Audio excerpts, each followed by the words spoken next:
Good morning, good afternoon, or good evening, wherever you might be in this fine world. You're listening to the Startup Selling Show, talking sales with Scott Sambucci. That's me. Today is a guest episode, and not just one guest, but two guests. And the two guests that I have here for your listening pleasure are Jonathan Barshop and Erik Jacobson, and they are the co-founders of a company called BeMyGuest.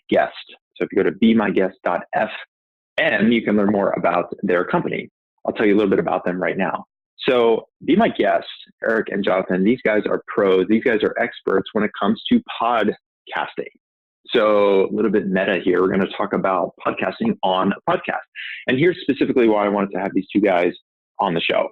They focus both on helping executives and helping company founders become guests on podcasts, and especially podcasts that will help you grow your company, grow your sales, grow your audience. And they also help companies and marketing departments build and produce podcasts so that you can generate qualified leads and drive revenue growth through your podcast, both through guest appearances and, of course, producing your own podcast. And so I myself, as you know, have been obviously running this podcast for a couple of years, and I've had some both very qualitative and quantitative success from running this podcast. And I know that many, many others are enjoying the same fruits of their labor. And so as I work with our clients here in the Startup Selling Program, and I just talk to entrepreneurs in general, so many people out there are consuming content and learning and getting business opportunities and learning about opportunities through the podcast channel. And so as you're thinking about your marketing strategy, your sales strategy, your go-to-market strategy, a critical way, or I should say an important way that you could be sharing and showing your authority voice in your marketplace is by, at a minimum, becoming a guest on podcasts targeted for your companies, targeted for your customers, and also potentially even running a podcast of your own.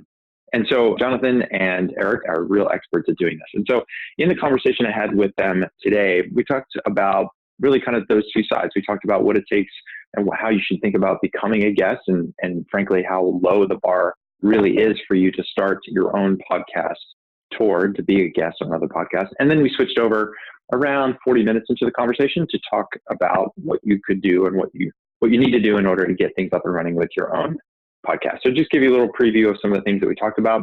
When we first hopped onto the call, we had a little bit of geek speak. We dove right in and started talking about microphones. Jonathan was in one location, Erik was in another. So Jonathan had a nice portable microphone that he's able to carry around with him. Cost him like $60, so he can do a podcast interview anywhere.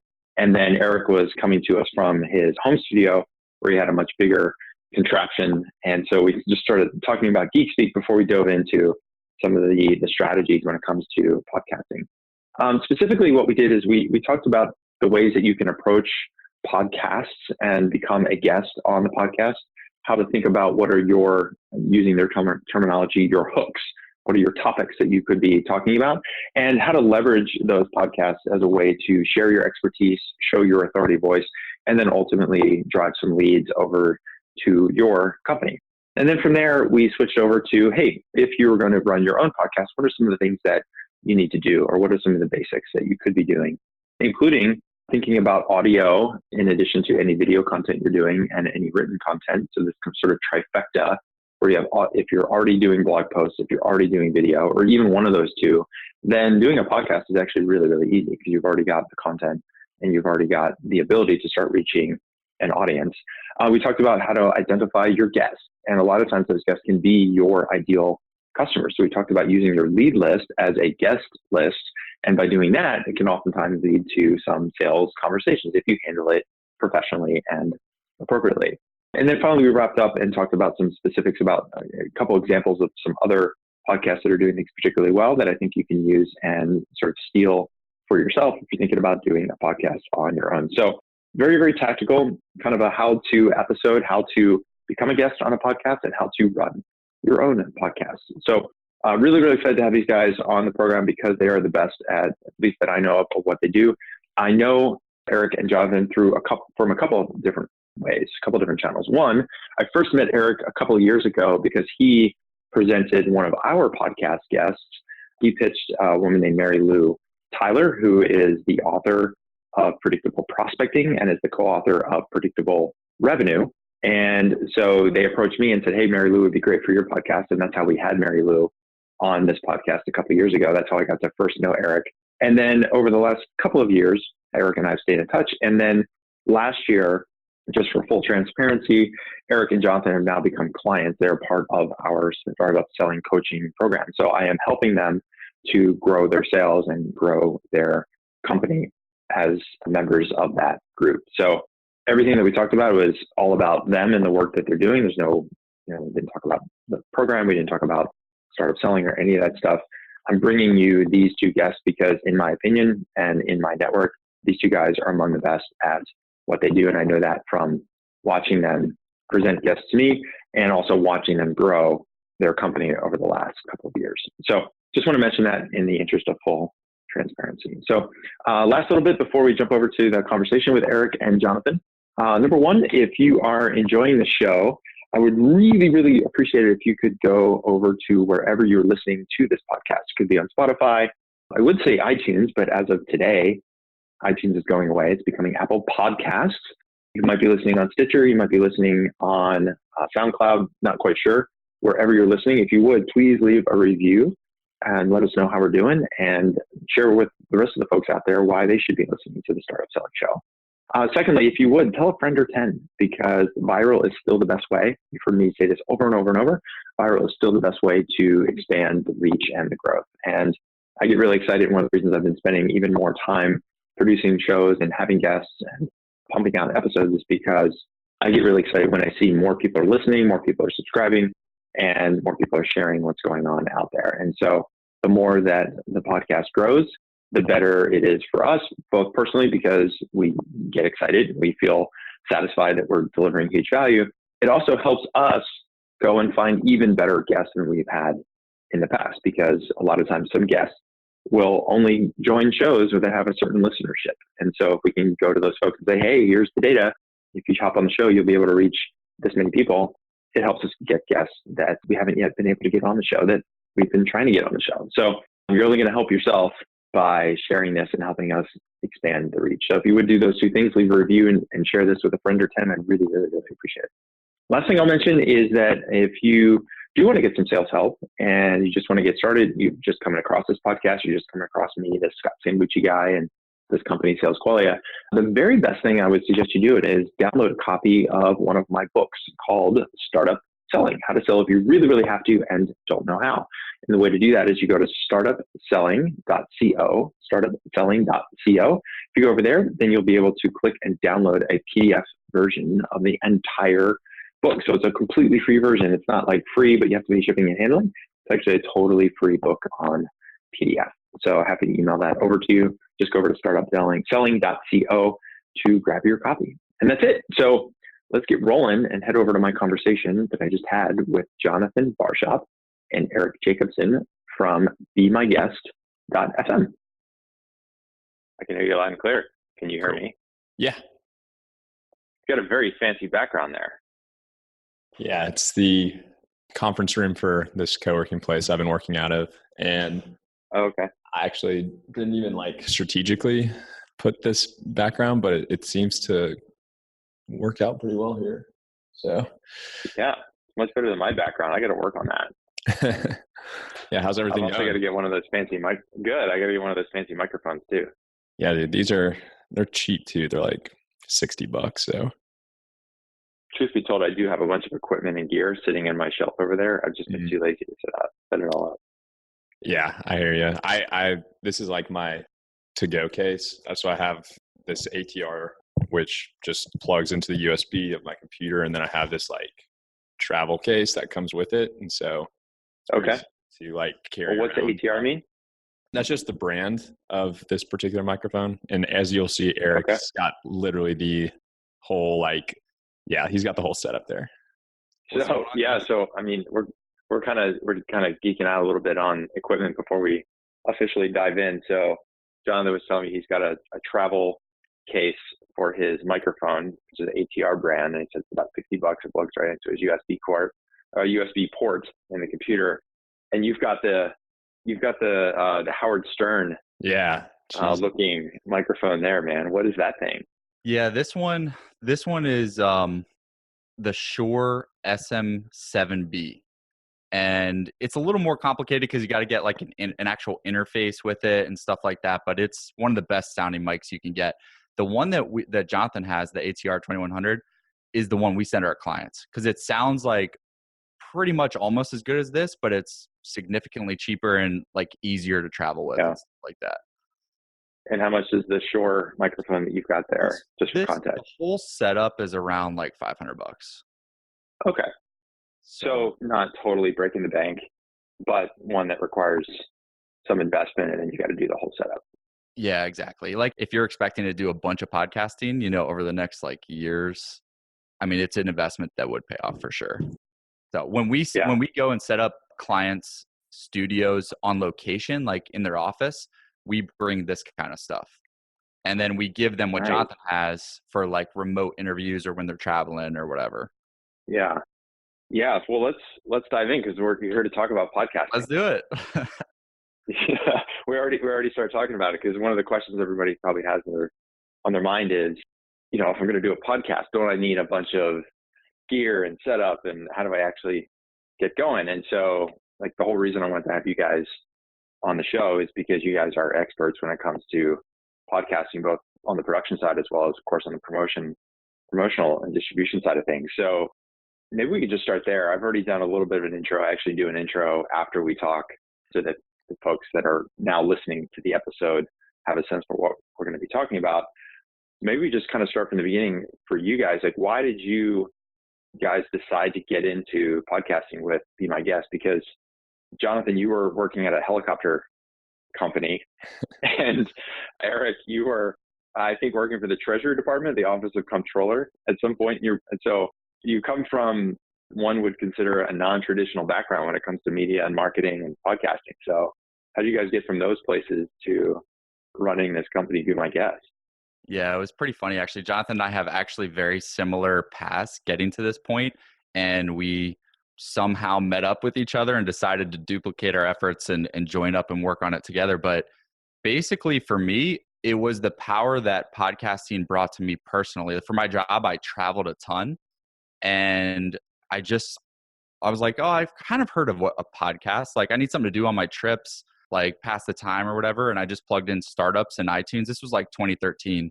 And I got a couple shows back and I just started devouring them. I became literally obsessed and listened to thousands and thousands of hours of business podcasts and like personal development and health and wellness, and just opened my eyes to literally what is possible in life and business.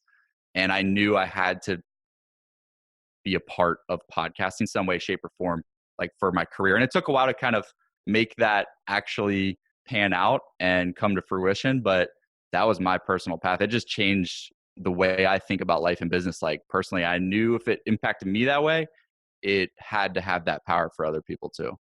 Yeah. And very similar trajectory. Was like kind of in a government job, just as Erik was as well. And like, needed something to pass the time. I think my brother introduced me to the Tim Ferriss show, and I just like started consuming all of that content and would just take like notes, just like ridiculous amounts of notes on these episodes for no other reason. Like I probably haven't even looked back at them to this day, but I would just take those notes and like, I'm like, all right, this will be of some value at some point, maybe. So, cause I was just listening to the content at that point. So I figured I might as well do something with it. So anyways, I was taking all these feverish notes, and I had been Googling at the time, like, are there any sort of repositories or anything like that out there to kind of like collect all this information and put it together? And that's how I came across Erik. He was running a newsletter at the time called The Podcast Wire, which was like a newsletter recommendation, a curated recommendation of podcasts where he'd take like 3, recommended shows, them in 500-word summaries. And I was like, boom, this is exactly kind of like what I'm doing and what I would like to do with, this repository that I've been building. And so it literally just built from there. Like I cold emailed Erik and was just like, hey, I'd love to help out in any capacity. And like, without getting too much into the weeds, like we ended up working on that for about a year together. And from there, the business relationship into Be My Guest kind of parlayed. Wow. And so many things I want to pull apart there. I think I want to get into some of the tactical stuff, but for context, like 2013, that's when at least that's around when I think I got even realized that there was a such thing as a podcast. You mentioned the Tim Ferriss show. I think that's probably the first podcast that I started subscribing to and listening to. And Jonathan, I did exactly what you did. I would sit down, I'd be on airplanes or, hotel room, and I'd be sitting there I'm like, this is like a free class of how to be better at things. And so I had notebooks initially. And then what I found quickly is like, there's so much content on these podcasts, I couldn't possibly apply everything. So the note taking I discovered was a little bit fortuitous. And instead I would just try to listen to an episode and try to pick out one or two kind of key topics and then try to apply that. And then from there, started listening to other shows.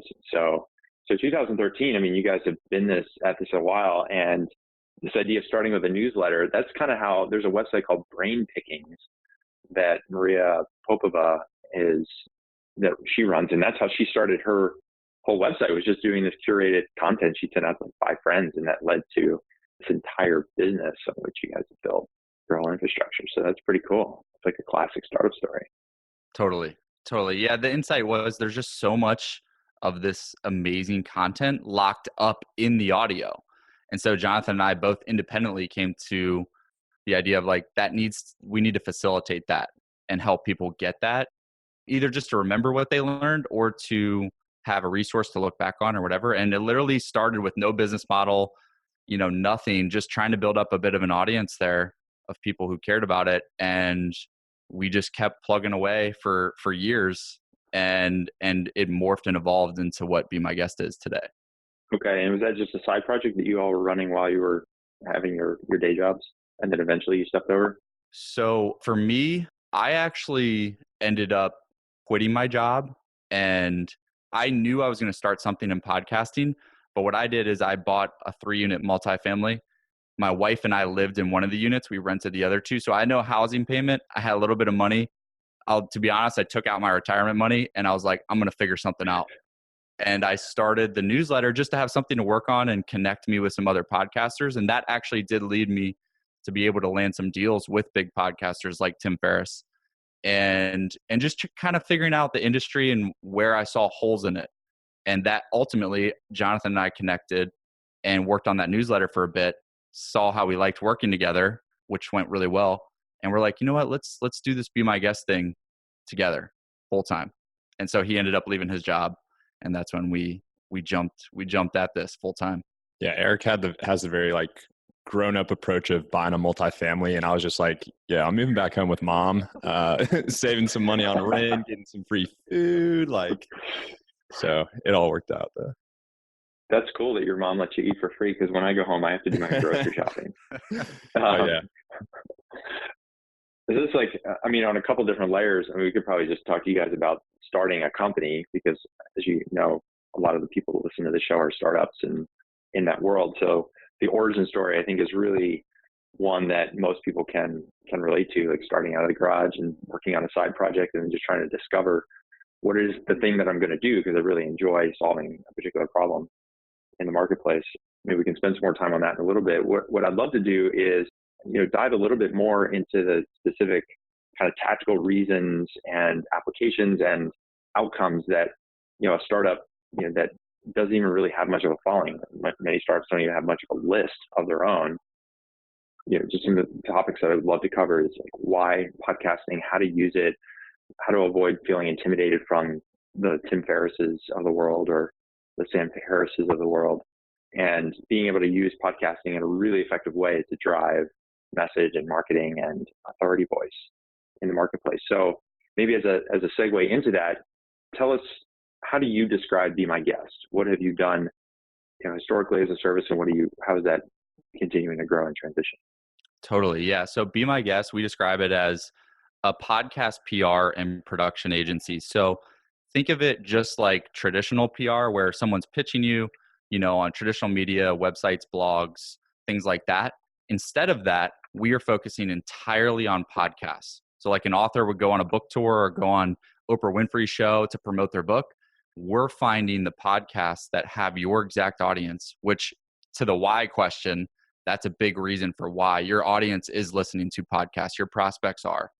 And so we find those shows and we help get you interviewed on them as a guest. Not just for the promotional components of that. It's really to actually help the listeners. Like, it's not just to pitch your product, pitch your service. It's to give advice and lessons that you've learned through your journey and being able to help them get actionable takeaways. So that's on the PR side, on the podcast tour side. And we set those up every single month, just kind of build an engine of podcast interviews such that over the course of a year, you've done literally dozens and dozens and dozens of interviews. And someone Googling your name is like, oh, Scott Sambucci, like, let's see what's up if I should do business with him. And literally dozens of interviews come up, and it's a great way for someone to kind of vet who you are as a person and your business. And then on the production side, we create branded podcasts as well. So from scratch, if a brand is writing blog content, if they're producing video content, we have a theory that they should also be producing audio content. And it lives on their site. It is their brand voice, their brand message. But again, it's all about the value to their prospect and their audience. And so we help build those from scratch, from creation, strategy, all the way to ongoing, like, monthly execution of that. Okay.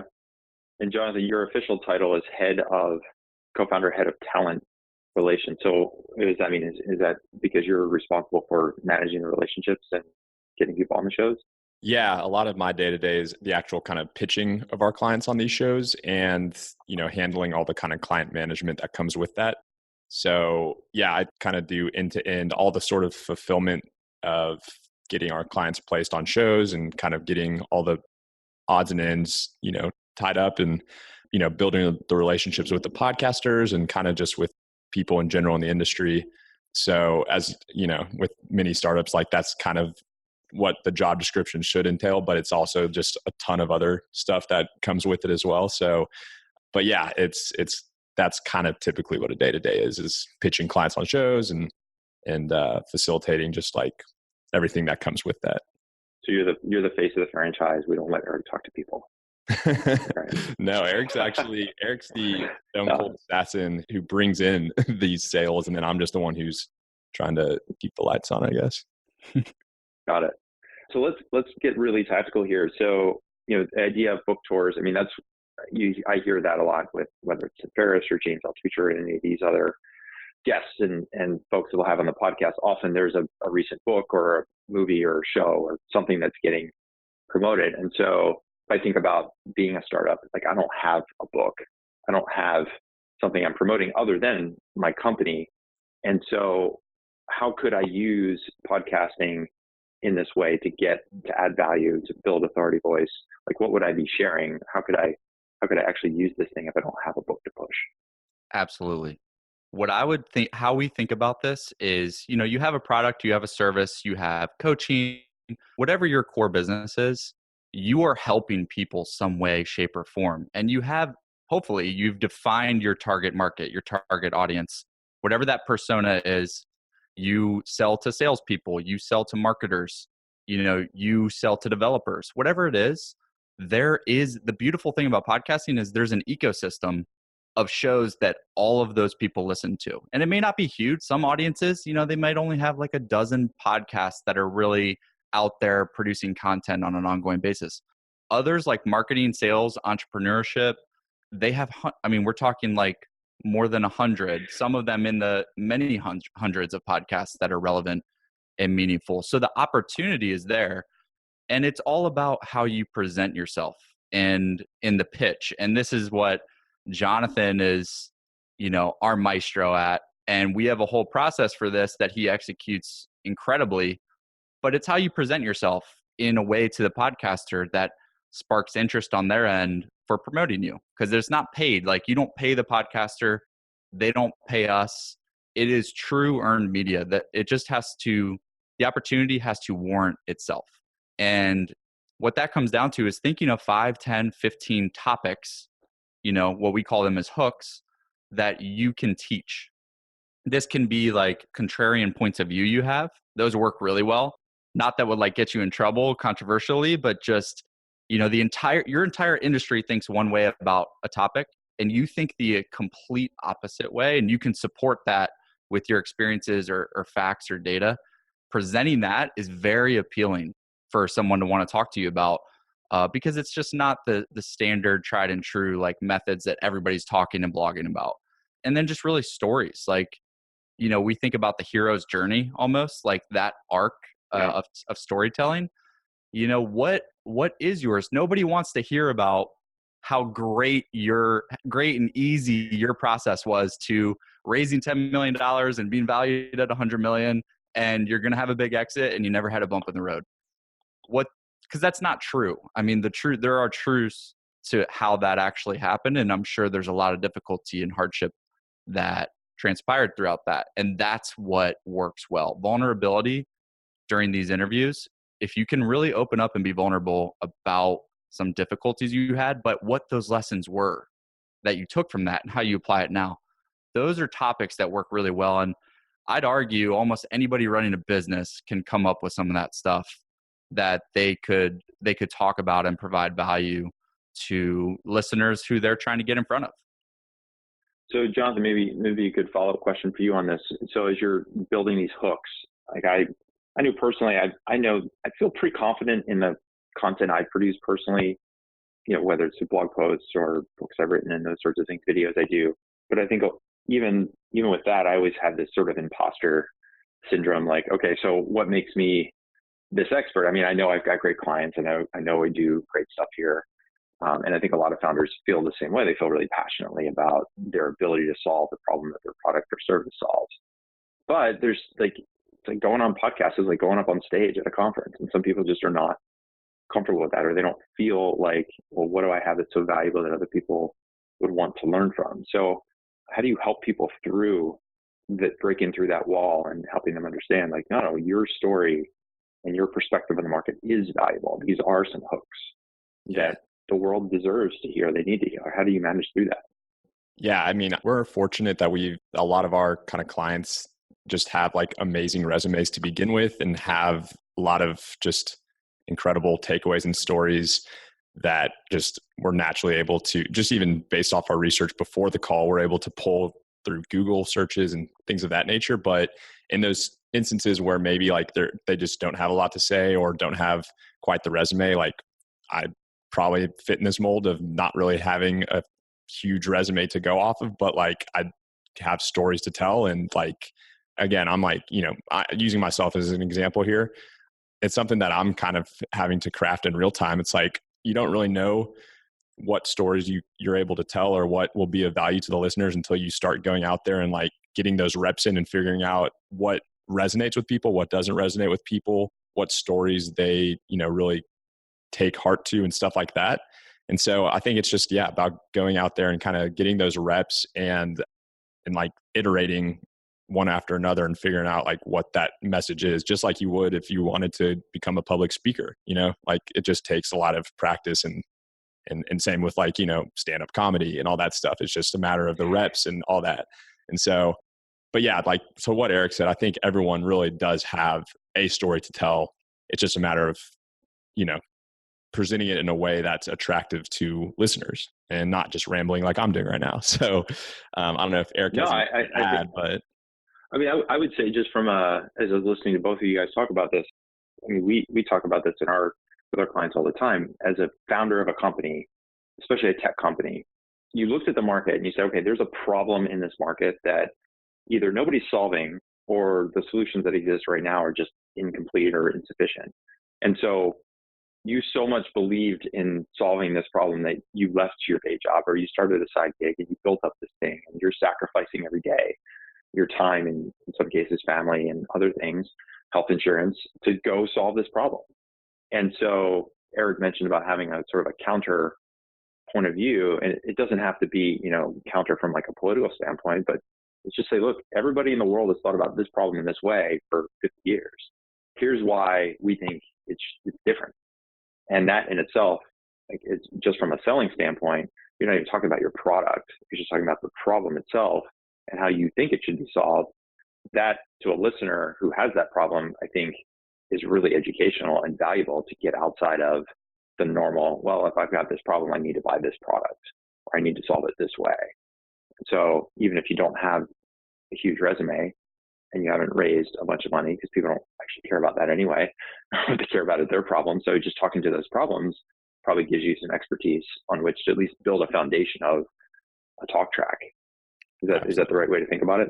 Yeah, absolutely. And I think something that I'm experimenting with right now is because I maybe don't have quite like the resume to go off of, and I'm still trying to kind of figure out that message, just like you do with, I don't know if you've ever done this personally, but maybe you read a blog post and it like really has a profound impact on you, or you take that super salient piece of nugget and you use it in your business, and then you're like, hey, you email the person who wrote it and you're like, hey, this is the little snippet that really caught my eye, and this is how I've used it to 10x my outbound or whatever. You could do that for a podcast too. You could just approach a podcaster and say, hey, I was listening to your show, and this episode, and that episode really had an impact on X, Y, and Z. I'd love to like talk a little bit about how your podcast in particular has improved my business. I think that's an angle that literally like no one really approaches with, and I think would be super humbling for the podcaster, but B, like, that's what better way to say, hey, like your content actually has changed my business and life than to present it in that way. So yeah, it's something I'm kind of experimenting with in real time right now. Yeah, I like that a lot, because I think on the other side, like on the podcaster side, like I have this podcast and it's part of the work that we do here. Like I'm kind of like dying for people to send me ideas. I want to know if people are listening to stuff. I'm checking Libsyn to see who's the subscriptions and how many people have downloaded. And I love getting reviews and I love hearing from people. And you don't hear from that many people, even like really large podcasts. I'm sure like Tim Ferriss, like the percentage of people who actually engage with him on Twitter, like he might moan about people talking about things on Twitter, but he probably has millions of listeners, and there's probably like a couple hundred people that actually discuss that stuff. So to get some feedback from, especially a podcast that's really specialized in a certain industry, you're probably also providing a great service to that person who's looking for great guests and looking for content. Mm-hmm. Erik, you're nodding your head pretty specific. It's very easy to stand out to a podcaster by putting in that work and just showing them that you do in fact know about their podcast. It has had some sort of impact on you. And it's okay if you didn't know, like this is part of your research process on doing a podcast tour. It's okay if you didn't know about the podcast before that, but dive into their archives a little bit, like listen to some of their episodes and point that stuff out. No one is doing that. And the reason is it takes time and it's effort, but that effort will result in like a multiplier effect on your results on this. You can do a spray and pray. I mean, I know this is a predominantly sales podcast you have, Scott, and like with the outbound approach, I'm sure you guys are seeing that a lot too with like cold outbound. If you're not personalizing and truly personalizing, you're going to get like less than 1% response rates and like terrible actual ROI on it. And so our whole philosophy is like putting in that effort, which is what Jonathan's talking about, will take you more time, but it will actually get you the results that you want. And I had two quick things too, Scott, on the imposter syndrome. Our opinion is like, if you have a product or service and someone's paying you money for it, you're an expert. Like you have some opinions and you have strategies and techniques and tools that is helping somebody enough that they're opening up their wallet to pay you for it. And so that is valuable information you have, even if you think you don't know as much as some other expert in the industry. That's okay. You are, to the average person, you're an expert in that field. And an actual tactic that you can use for this to get over the hurdle, which applies with Jonathan's getting in the reps, start on smaller podcasts. Like don't pitch Tim Ferriss as your very first podcast opportunity. Pitch like 50 shows that, are out there and producing good content, but maybe you can tell they're not necessarily listened to by like hundreds of thousands of people. And the more reps you get, the more you do this, the more confident you're going to get. And doing it in an environment that's not like super high stakes, where if you mess up, 100,000 people are going to be like, I'm never doing business with that company. It'll just take the pressure off a little bit. Yeah, I'm wearing my implementing youth learning t-shirt, which applies. I mean, we talk about this all the time with our clients. Like we have all these ideas and you come up with a plan, whether it's on how to do cold outbound or how to run your demos or who to go after with a message, and you just don't know until you actually implement. And then every time you do implement, you learn something. It's a classic lean startup model. And I like the idea of the low stakes, because we do this with sales calls all the time. If you're just literally getting started with sales calls, talk to people in your network first and say, hey, I want to talk about this product. Do you have 15 minutes? And that way, if you goof up, it's kind of a friendly before you go try to talk to General Electric or IBM about your product. Same exact concept. What are some signals? I'm curious. What are some signals that you mentioned that you can probably tell if podcast isn't particularly widely distributed? Are there certain things that you guys, as experts, you could probably, like, in a moment's glance go like, oh, that's a smaller podcast or lower stakes versus obvious ones like Tim Ferriss? Yeah, we both can talk to this a little bit. And it is, to be honest, it's a bit of an art and a science. There's no like resource where we can go and plug in a podcast and it will tell us any hard numbers. And that is a challenge thinking about doing podcasting as a marketing channel, is actually determining what the reach is of a lot of this. Whereas YouTube, you can go and you can look and see, oh, they got 47,000 subscribers. So that would be really cool. What we look at, there's some core benchmarks we look at, and then it's just honestly a bit of our muscle memory on data points we've accumulated over several years of, like, our interpretation of that data on how big and how much of a reach that show is. But we look at number of iTunes reviews. We look at number of episodes. So and the consistency of those episodes.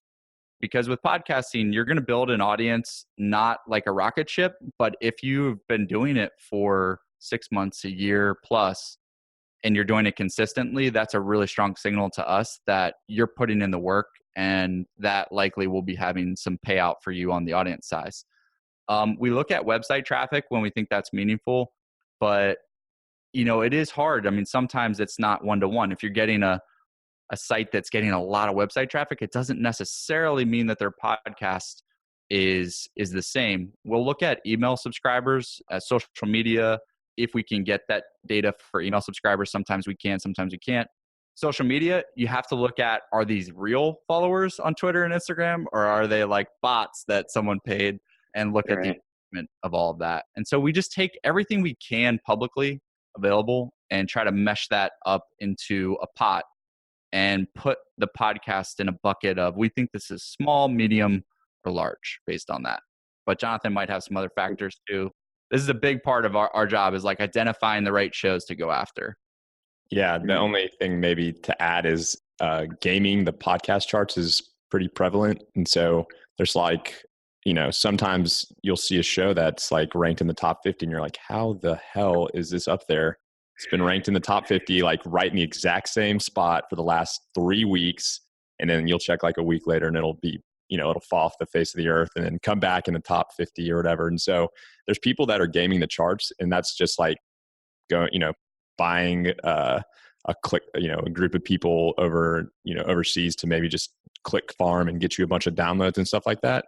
So you gotta be careful around that kind of stuff too. And there's a few resources to where you can kind of figure out some of those data points as well. But usually just some of those types of things are more just like a sniff test that Erik and I have kind of accumulated over the years of doing this.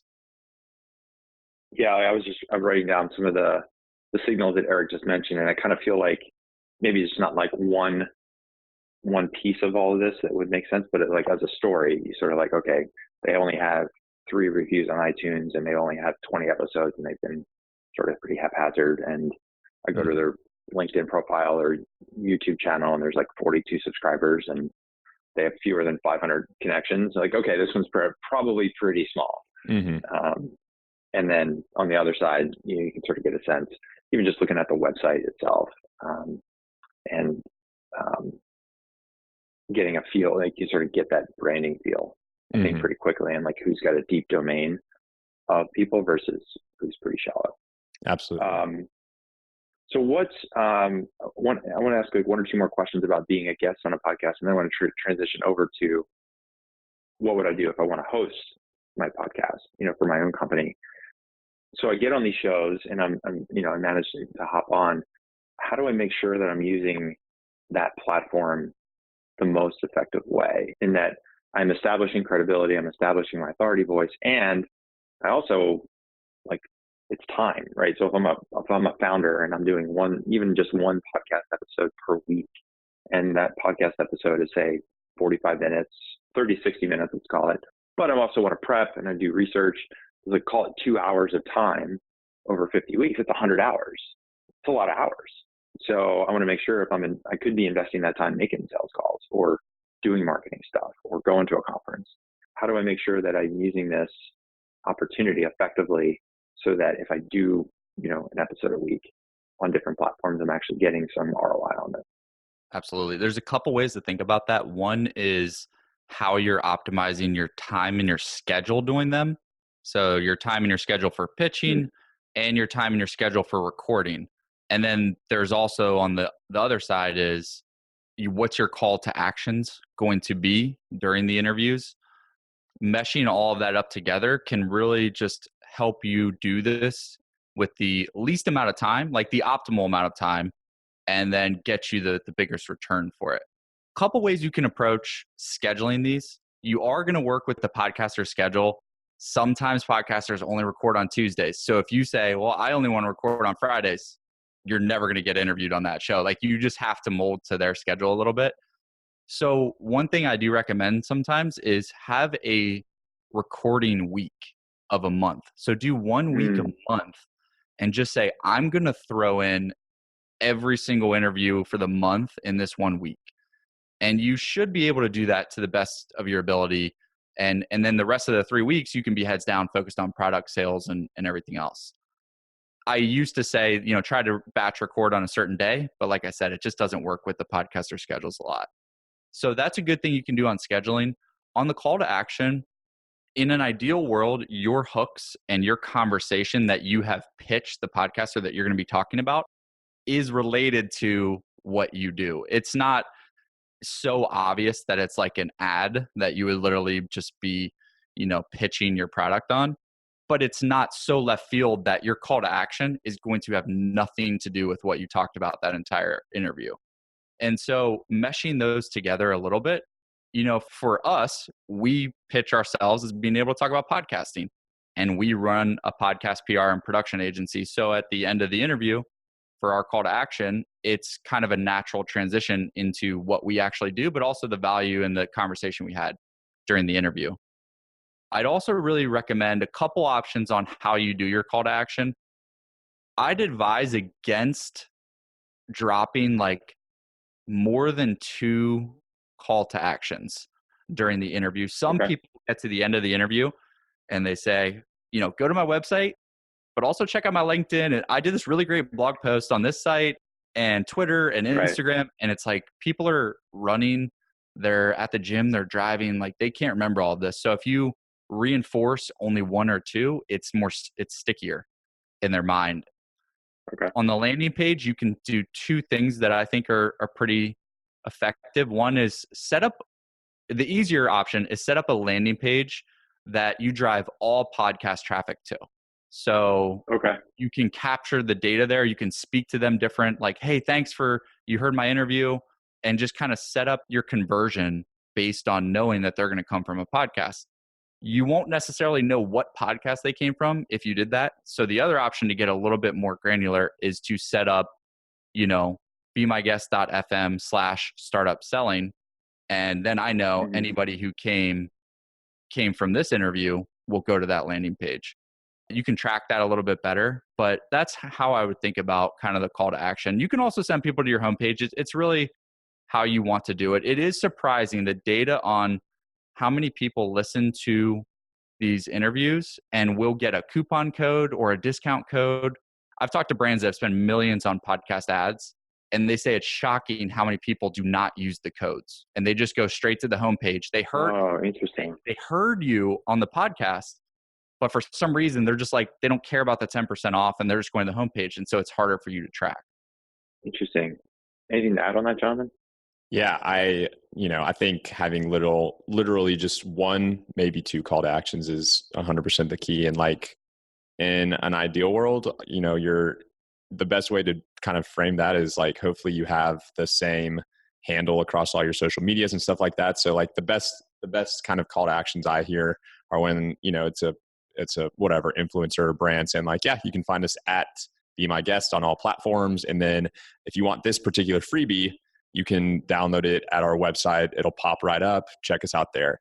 And there's like a few podcasts or I guess podcastees that I've listened to their interviews, and they always just have the same kind of call to action. This one doctor who's a sleep doctor, he says, go take my sleep quiz on www.blablabla.com. And I'm sure he's captured at this point thousands of emails via that. And that's probably, one of the best routes to go is like have some sort of freebie that would be a no-brainer for them not to sign up for. And then they're kind of really in your funnel. So that's the only probably thing I'd add there. Yeah, I was thinking about the different, we talk about like the continuum on these calls to action, right? You can keep them really light where you're just getting people to kind of pay with their attention, go to this website or, download this white paper ebook. And then the sort of stronger call to action is like, hey, book a call. If anything I've shared with you here is really useful for you, click, go over to www.whatever.com, book a call. And I think there's some intimidation from a listener standpoint, just like we talked about as an interviewee going on to a podcast, you're like, it's a little intimidating.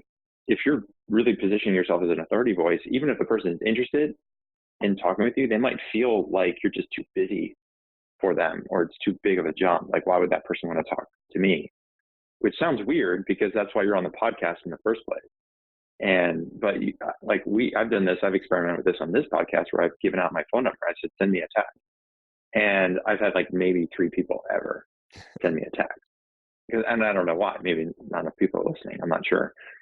But I also think there's just it's just like too big of a jump.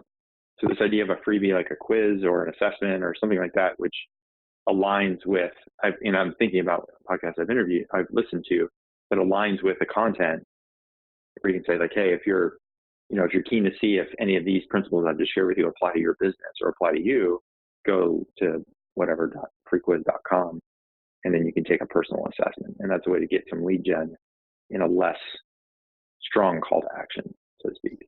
Yeah. So the quizzes, assessments, those seem to work the best.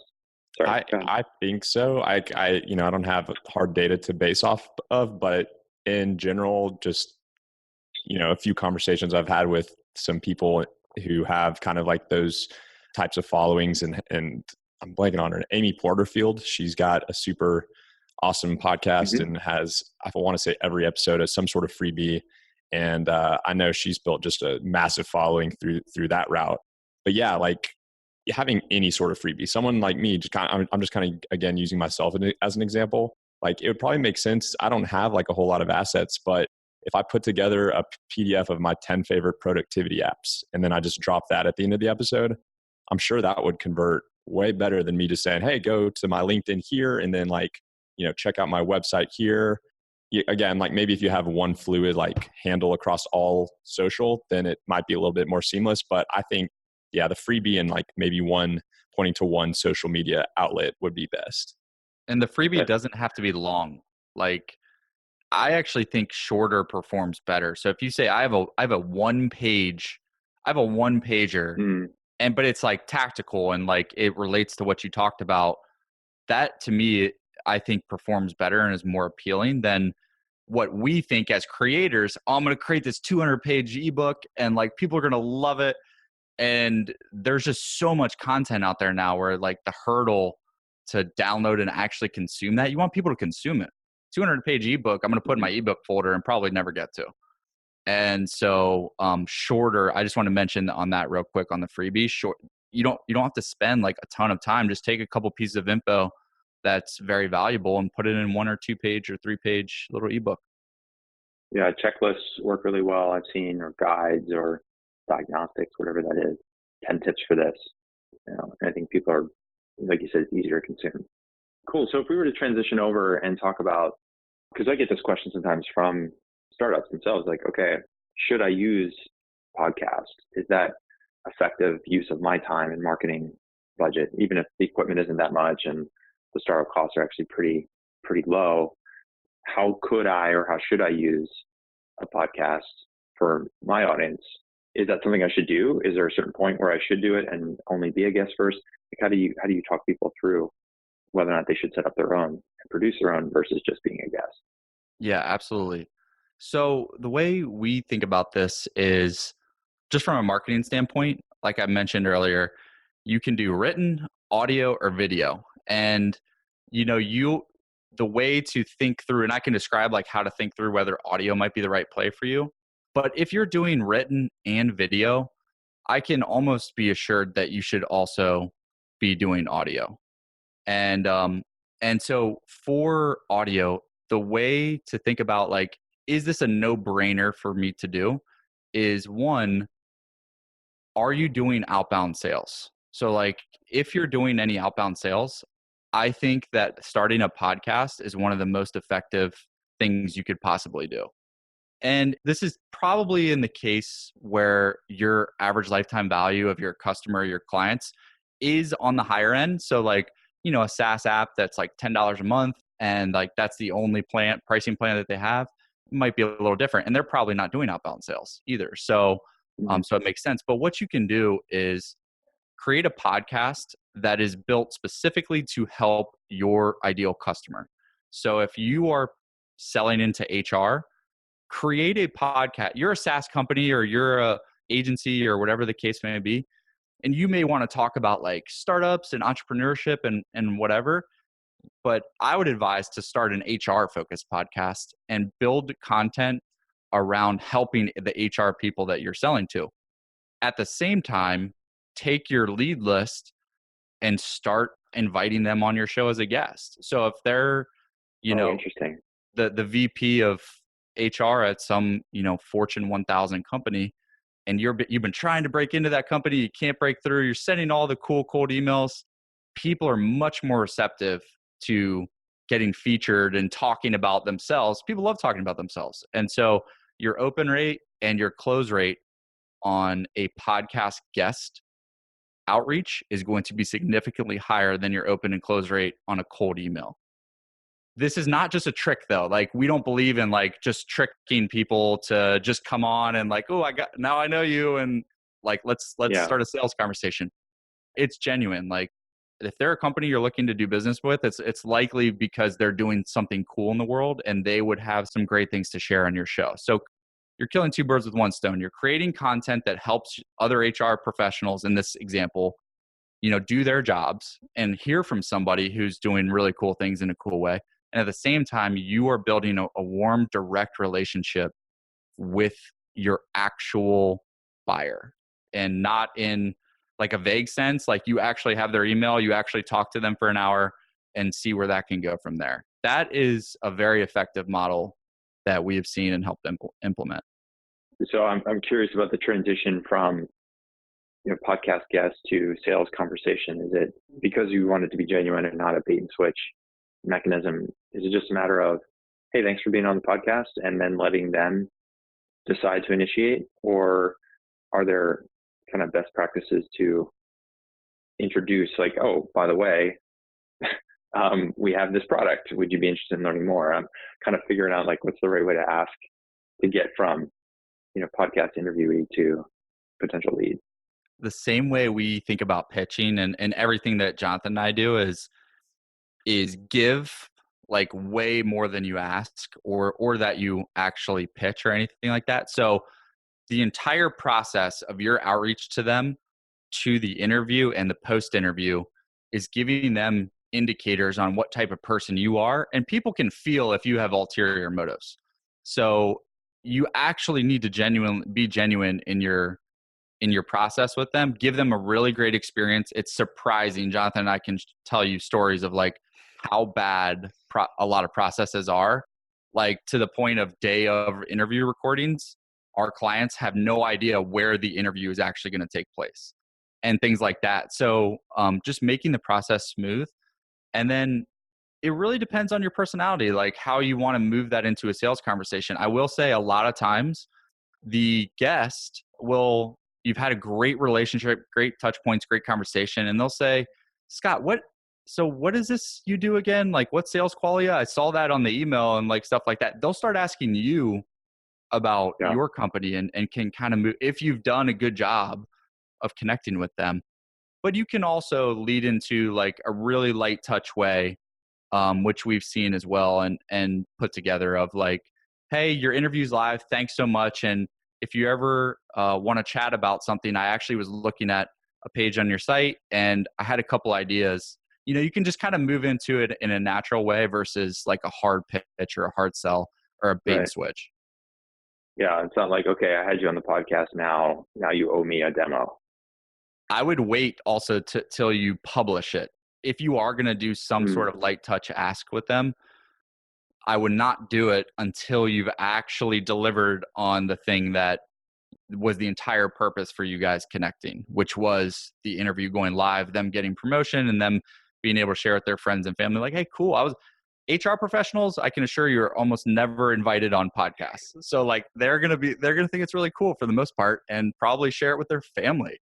And so you have a good opportunity and responsibility though to be genuine with that. Yeah, Jonathan, you were kind of smiling. You had a pretty big smile on your face, and Erik shared a couple things there. Some more I thoughts. think we just seen the back end of so many different shows that it's funny to think like, I don't know. We just see a lot of the good, the bad, and the ugly, and a lot of it's like really ugly. So yeah, I think like Erik said, like the standing out isn't too hard. You pretty much just have to like not, you just have to have some sort of thoughtful approach to kind of just like your different touch points along the way, to just making sure that everything's queued up for that person to just like have a home run experience. And that is especially true at the end of the cycle when the episode goes live, because if your goal is to ultimately like grow the podcast in conjunction with, building these relationships, then the best way to do that is to make the, episode as shareable as possible. And, like we all have seen like the, retweet this and post that type of stuff, but everyone kind of has their own flavor to it. And you got to kind of maybe even build that into your process. Say, hey, what's the best way for you to promote something like this? Like, I see you have a pretty good Instagram following. Would it be helpful if I put together a audiogram for you to post on your Instagram story? Like figuring out that kind of stuff, I think is another just total game, something that really makes the experience an all around better, or just makes an all around better experience for both parties. Yeah, I would think about it in terms of, again, from a selling standpoint, especially as a startup, one of the challenges you have is just trust.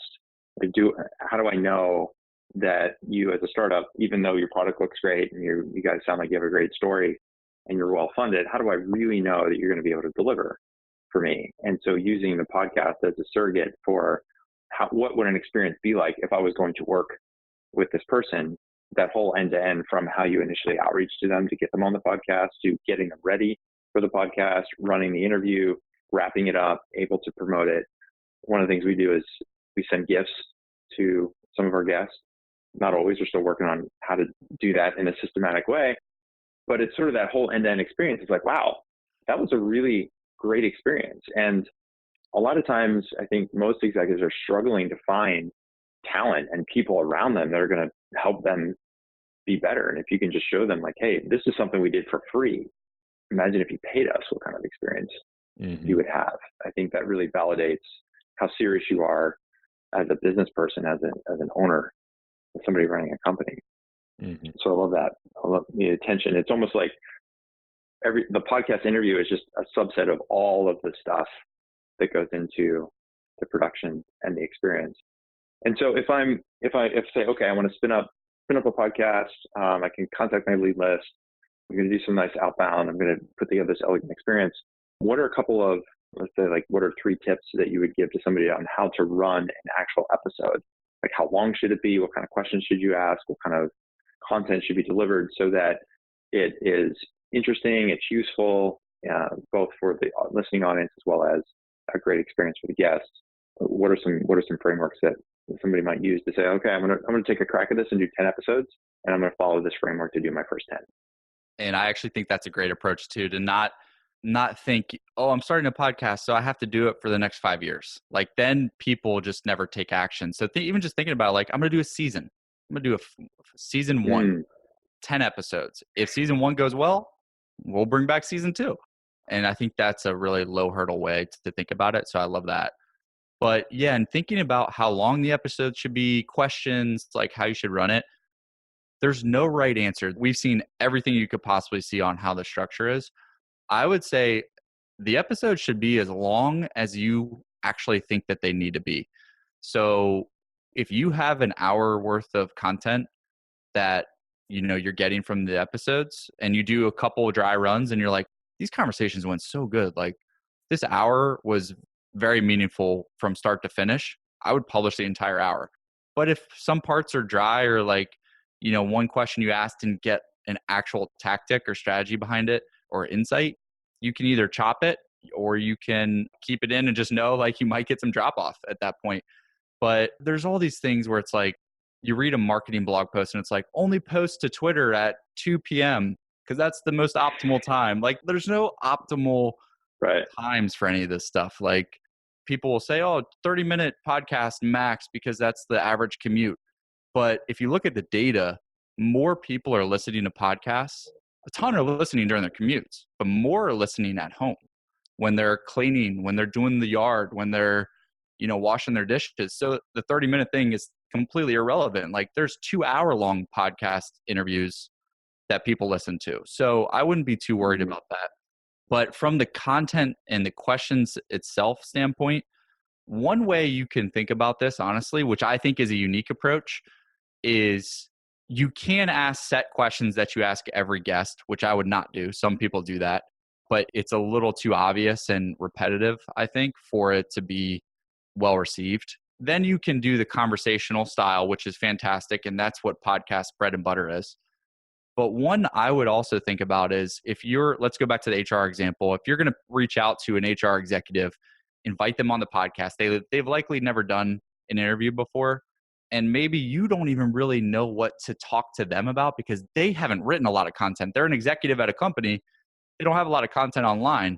I would ask them, what are you guys doing? Like, what is the cool thing that you've been working on the last quarter that you would be super excited to talk about and like you think is most relevant or most front of mind? If you can ask people who have never done interviews what they're most excited about right now, that interview will turn out good. But if you invite them on and you have the standard cookie cutter like questions, like they might not be excited. The energy that the guest brings makes the interview so good. Same thing with if you're interviewing like people who do the podcast circuit. So if you start your show and you're like, I want to get Tim Ferriss on the show, which like a lot of people do, and that's great. But what are you going to do different? Like, don't have Tim Ferriss on the show and then ask him like, so what's this 4-hour work week thing? Like, can you tell me a little bit about that?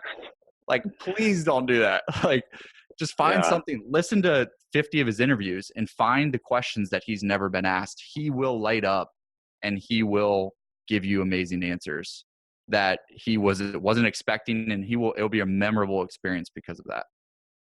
Now you got me very paranoid. Like, how am I doing in this episode? Now we're into it for a while. I'm like, oh man, I've probably blown it. No, you're doing great. Well, I think, and I think about interviews I listen to, and sometimes, like I remember an interview with Stephen Pressfield, who's an author. He's written some fiction and some books about writing. He wrote The War of Art, several books, historical novels, and he was on James Altucher's podcast. And they had never met. It was clear to me they'd never met in that interview. It was like kind of the first time they'd ever sat down and talked. And several times during the interview, Pressfield said, nobody's ever asked me that. That's a really good question. I don't even know how I would think about that. And you could tell, Altucher's known, he does a heavy amount of research and he really digs deep. And I've seen, Tim Ferriss will do this too. Like he'll start off in really sort of obtuse angles to interviews sometimes. And I think that does sort of jar people and make them feel like, okay, this is not going to be sort of a typical experience. It's not going to be just some random Q&A. Like this is going to be a real conversation. And this person's done the homework before they've got it. Absolutely. So, yeah. That's the research component. Like, and as much as you can do beforehand, because some people don't have that much online, but it actually is surprising how many podcasters wing it. And you can tell that actually listeners can tell when there's no clear direction. And there's opinions on this. Like, I think it's Larry King doesn't research any of his interviews. He wants to approach a guest the same way his listeners are, which is for the very first time. So he just wants to go down threads with people that a listener might, or a viewer in his case, might be thinking to themselves, well, I don't understand that. Let's go down that. Then there's others who, Andrew Warner of Mixergy is notorious for having one of the best interview research processes that I've ever seen. Like he gets on pre-interview calls for an hour. His team will talk to a guest for an hour before their interview. So he knows the very first question or second question he asks is something that he knows is the right thing to go down. And that's what we think is the best approach is like knowing where you believe the interview should go and being able to lead it from the host standpoint down that path. Yeah, you remind me of a guy named Cal Fussman, who I've heard interviewed also in the Altucher show. And he's a big time researcher. He does a ton of research. And then if I remember correctly in the interview, he does all the research, but then doesn't prepare questions so that he could go, like, regardless of how the conversation is going, he's ready for it, but it's not prescribed that I'm going to follow this particular arc of questions. And so he's got I think maybe it was a Tim Ferriss. He's done some podcast interviews. He talked about an interview he did with Muhammad Ali. And just his story about the interview is so gripping, and how he prepared for it and how he got Muhammad Ali to talk about stuff and he'd seen stuff that nobody else had ever seen because he was prepared. And that was the biggest part. Well, cool. So, well, speaking of time, we're coming up towards the top of the hour. I want to be really respectful of you guys this time because I know you need to go back and run your business. So is there anything that I haven't asked that you feel like is really important for people listening when they either think about being a podcast guest on another show or thinking about spinning out their own podcast? Questions I haven't asked that you're thinking like, man, Scott really blew it. He didn't ask me this question. I need to share this information with somebody. Jonathan, maybe we can start with you. Yeah, I think just the landscape of podcasts, the podcast ecosystem is just in a total shift right now. And so just kind of keeping cues on like the different acquisitions and tools that are becoming available. One that jumps off the page is Spotify's huge investment in podcasting, and just kind of keeping an eye on how that's going to be evolving. And I'm super excited with that because obviously like Spotify is known for their music, but now that they're really doubling down on podcasting, it's going to be interesting to see how those two worlds kind of merge and kind of the cool creative stuff you could do there. So keeping eyes on those types of things. And then, yeah, just like trying to, I guess, be a little bit different. One of the people that we work with is a two podcast co-hosts for a show called Choose FI. And they've done just like an incredible job of growing their podcast from scratch, basically. Some of it due to timing, some of it due to, kind of that like luck aspect. But really like what they've done so well is figured out their message and how to deliver that message to their audience in just such a seamless way that literally every episode is providing so much value that like the people come back. That the way they describe it is like their content's just super, super sticky because of how curated and like on point it is for their particular audience. So, I think that's something you definitely need to think about is how to not try to boil the ocean and really just like deliver as much value as you can to whatever. Maybe it starts out as 10 listeners and then it starts snowballing into 100. And then once you really like have gotten those reps in, like we were talking about earlier, and like nailed down a lot of some of these other things, I think the snowball will just keep rolling from there. What exactly do they do that makes it so different and so engaging? I'm kind of curious now. Yeah, well, they're super consistent. They have just quality people on. They're very niche in the sense that their show is all about financial independence. And that's obviously getting a lot of coverage nowadays with the whole FIRE movement going on. And so, and just those people in general are super passionate about the FIRE movement as well. And the demographic is massive because people who want to achieve financial freedom are everyone from an 18-year-old kid who is sick of college already as a freshman to maybe the 75-year-old like woman who hasn't saved a penny for the last 60 years and is now kind of thinking through like, would this look like? So I think some of it's to that, but also it's just like they have expressed to us, and they do this on their show of how much they care about like providing value to their listeners. And it's, easier said than done. But once you kind of figure out that secret sauce or like figure out how to really connect with your listeners, and maybe you're not even like providing like a home run episode every single week, but maybe you're just like bringing them into the mix and having them send in voicemails and just things like that. People love that kind of stuff. So just like keeping engaged with them and trying to provide as much value to them as possible is definitely key. Another example, Scott, Cool. is like they might do a 2-hour interview to only release 1 hour of that. So like they're pulling every minute of the content that they're releasing is planned out and produced and edited with like excruciating detail. So like the quality, every time a new listener listens to an episode, they're getting the same level of high quality that makes it sticky, like Jonathan was talking about. So there's no like off episodes that kind of turn people away.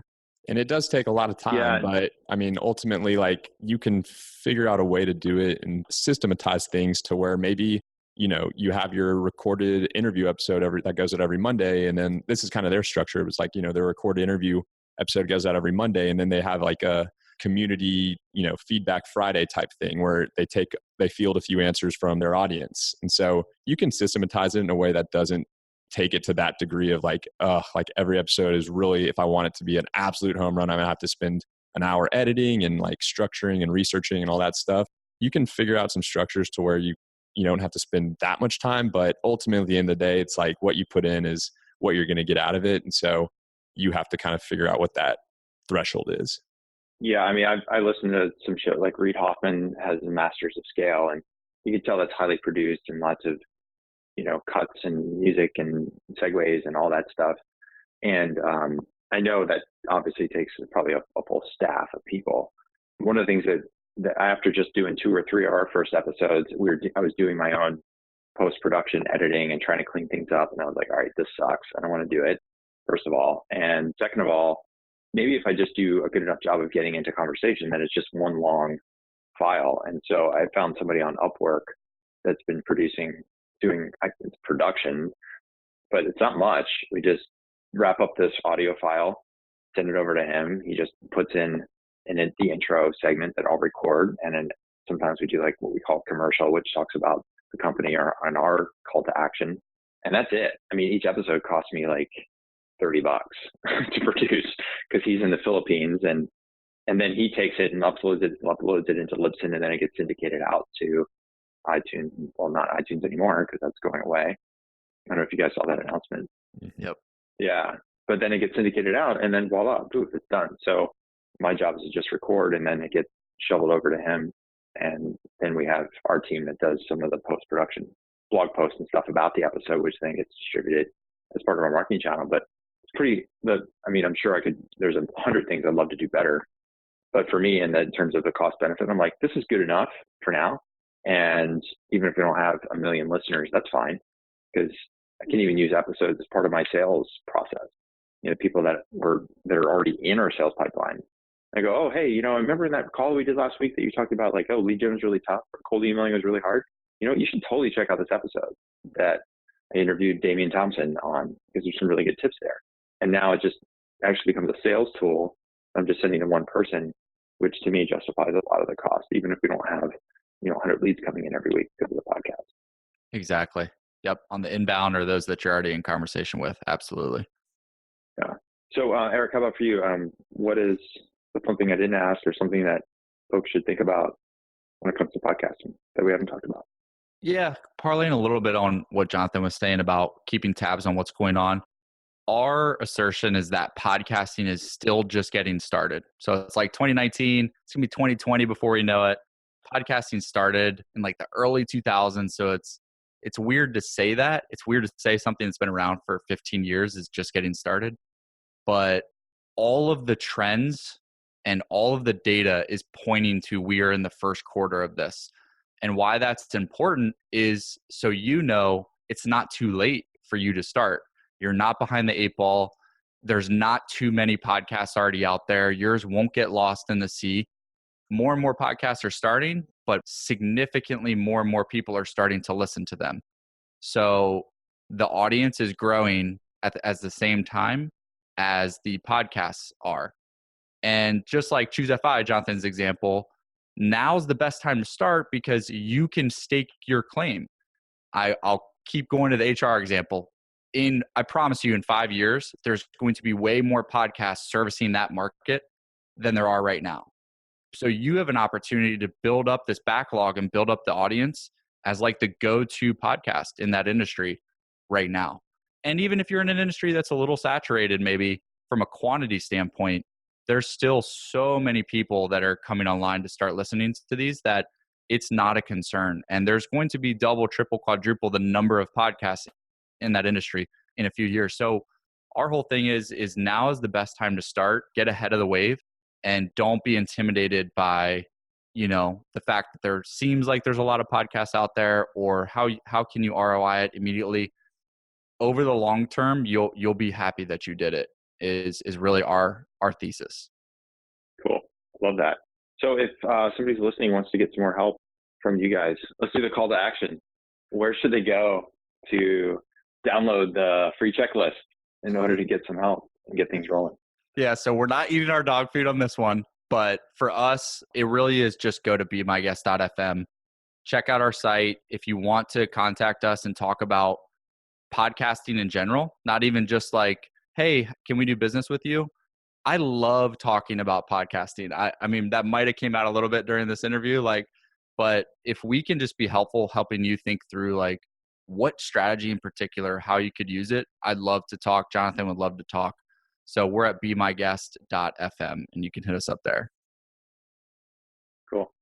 Yeah. And I know from personal experience, because you all have sent me guests here. I mean, that's how we got to know each other in the first place, Erik. I think it was 2 years ago, maybe 3 years ago, where you pitched me Mary Lou Tyler, who is actually going to be our second time guest on the show coming up very soon. And yeah. And then more recently, Jonathan, you shared a couple of folks that we're now having on the podcast as well. And like the level of professionalism that I see from the inbound stuff that comes from you guys, it makes it like really easy for me to go yes or no to a particular guest, and like, yes, and this topic is really great. So I know that you guys know what you're doing on this. So like you said, Erik, if anybody's just kind of curious and wants to learn more about whether or not, and how to get started, then definitely go check out these guys, Erik and Jonathan, because they are very, very good at what they do. Thanks, Scott. We appreciate that. A lot. Yeah, for sure. Cool beans, guys. All right. I think it's a good place. I know we ran a little bit longer than time. I really, really appreciate that. Anything else we should jam on, or are we good to go? No, I think this was a great episode. Hopefully it got some ideas sparked for everybody. But yeah, thanks again so much for having us on. Yeah, for sure. And I'll do a summary of the episode, and we'll do a blog post around it, and we'll circulate it out. And we'll make sure that you guys have your tweets to share with your tribe. We'll share it. Well, absolutely. So we'll get that. Cool. All right, guys. Thanks so much. Really great job. We'll talk to you soon. Awesome. Thanks, Scott. Thanks, Scott.